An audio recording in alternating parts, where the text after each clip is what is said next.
Hello crazy people, welcome to daily cognito. ఈ ఛానల్లో చూసింది, విన్నది, కొన్నది, తెలుసుకున్నది, అలాగే మంచి చెడు, కొత్త పాత, వింత విడ్డూరం, నవ్వించేది, ఏడిపించేది, ఆటపాట, బాగున్నది, బాలేనిది అన్నీ నేను మీతో షేర్ చేసుకుంటాను. సో ఛానల్ సబ్స్క్రైబ్ చేసుకుని వీడియో నచ్చితే లైక్ చేసి షేర్ చేయండి. బేసిక్గా ఎయిర్ ఫ్రైయర్ యూస్ చేసేవాళ్ళు 2 టైప్స్ ఉంటారు. టైప్ 1 ఎయిర్ ఫ్రైయర్లో ఫుడ్ కుక్ చేసుకోవాలని నేర్చుకొని ఎయిర్ ఫ్రైయర్ కొనుక్కునేవాళ్ళు. టైప్ 2 ఇంట్లో ఎయిర్ ఫ్రైయర్ ఉంది కాబట్టి ఏదో ఒకటి ట్రై చేసి చూడాలనుకునేవాళ్ళు. నేను టైప్ 2. ఇప్పుడైతే మనం ప్రెస్టీజ్ ఎయిర్ ఫ్రైయర్ అన్బాక్సింగ్ చేస్తున్నాం. చూసారు కదండి, ఇందులో బుక్లెట్ కూడా ఉంది. ఇందులో ఏమేమి రెసిపీస్ చేసుకోవాలో నేమ్స్ ఉన్నాయి, అలాగే రెసిపీ మెథడ్స్ కూడా ఉన్నాయి. సో ఇదైతే యూజ్ అవుతుంది ఎయిర్ ఫ్రైయర్లో ఏం కుక్ చేసుకోవాలో తెలియని వాళ్ళకి. ఇప్పుడు మనం ఎయిర్ ఫ్రైయర్ అన్బాక్స్ చేసి ఎలా వర్క్ అవుతుందో చెక్ చేసి సింపుల్ బ్రెడ్ పిజ్జా కుక్ చేసేద్దాం. ఇది మరి నేను అనుకున్నంత పెద్దగా లేదు, హెవీ వెయిట్ కూడా లేదండి. ఈజీగానే హ్యాండిల్ చేయొచ్చు.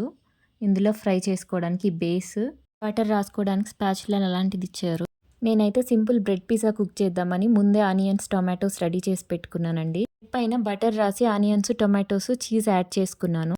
ఎయిర్ ఫ్రైయర్లో పెట్టేసి టెంపరేచర్ అడ్జస్ట్ చేసుకున్నాను. బ్రెడ్ పిజ్జాని కాబట్టి టెంపరేచర్ 120కి అడ్జస్ట్ చేస్తున్నానండి. తర్వాత టైమర్ అడ్జస్ట్ చేసుకుందాం. టైమర్ వచ్చి 10 to 12 మినిట్స్లో కుక్ అయిపోతుందండి. నేను 12 మినిట్స్ పెడుతున్నాను. సో పవర్ ఆన్ చేసుకొని టెంపరేచరు, టైమర్ అడ్జస్ట్ చేసుకొని 12 మినిట్స్ వదిలేద్దాం.